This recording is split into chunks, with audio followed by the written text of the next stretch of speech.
Time is the one gift every human receives in equal measure. 24 hours a day. No more, no less. Yet what we choose to do with those hours decides the entire direction of our life. This is the story of a man who learned the value of time far too late, and a young man who learned from his mistakes before repeating them. In the peaceful American town of Evergreen Ridge lived a man named Michael Turner, a smart, talented individual who carried a warm smile but one dangerous habit. He believed life would always give him more time. Everything in his life was planned for tomorrow. He wanted to start a business tomorrow.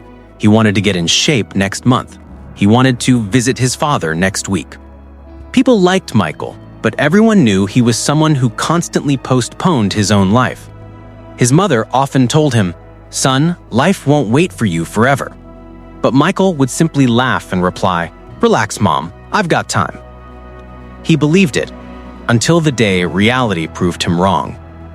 One cold November morning, Michael received a phone call that froze his heart.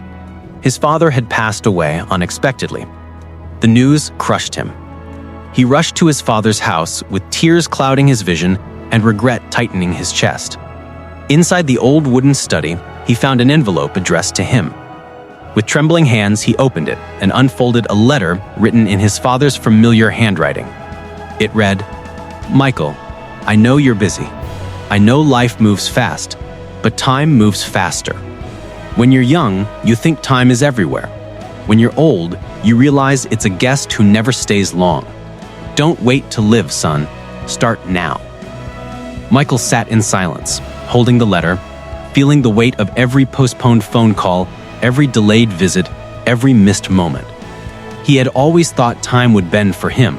Now he understood it never had. A month later, still grieving and searching for direction, Michael wandered into a small antique shop run by an elderly clockmaker named Mr. Foster. The walls were covered with clocks of every size and era, all ticking in perfect unison. "It's strange," Michael said quietly. "Every clock sounds the same." The old man smiled knowingly. "That's because time doesn't care who you are or what you own. It passes the same for all of us." That simple sentence struck Michael deeply. Mr. Foster gently placed a small hourglass in his hand and said, "Flip this whenever you need a reminder that time only runs in one direction." Michael bought it, not because he needed it, but because he needed to change. Months later, Michael visited a small cafe near a local college. There he noticed a young man staring at textbooks with frustration written across his face. The boy looked lost, exhausted, and ready to give up. Michael approached and asked softly, "Rough day?" The boy sighed. "More like a rough life. I can't stay consistent. I'm failing classes, but I have time. I'll figure it out eventually." Michael froze. Those words were painfully familiar. He sat down beside the young man and said, "Mind if I tell you a story?" The boy nodded. Michael shared everything: his father's death, the letter, the hourglass, the years he wasted waiting for the right moment. The boy listened silently and then asked, "And what about now?" Michael smiled gently. "Now I'm rebuilding, but I wish someone had warned me earlier." He placed the hourglass on the table. "When you think you have time, flip this. Watch the sand fall. That's your life, moving in moments." The boy introduced himself as Ethan and whispered, "I think I needed this." From that day, Ethan changed. He stopped treating time like an endless resource. He created a schedule and stuck to it. He used the hourglass to stay focused, each flip marking a new session of effort. Slowly, he improved. Not because he suddenly became smarter, but because he became disciplined. He shared the hourglass story with his friends, and soon a small group of students formed a morning study club called the Dawn Patrol. They met at 6:30 a.m. every day in the library. Within a year, Ethan made the dean's list. One friend earned a major scholarship. Another improved their health dramatically. A girl in the group finished writing the novel she had dreamed of for years. A simple story changed all of them. Meanwhile, Michael's life began to heal.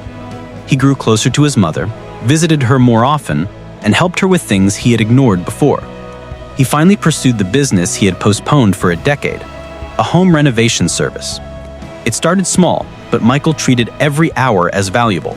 With consistency and effort, the business slowly grew and eventually became one of the most trusted services in town.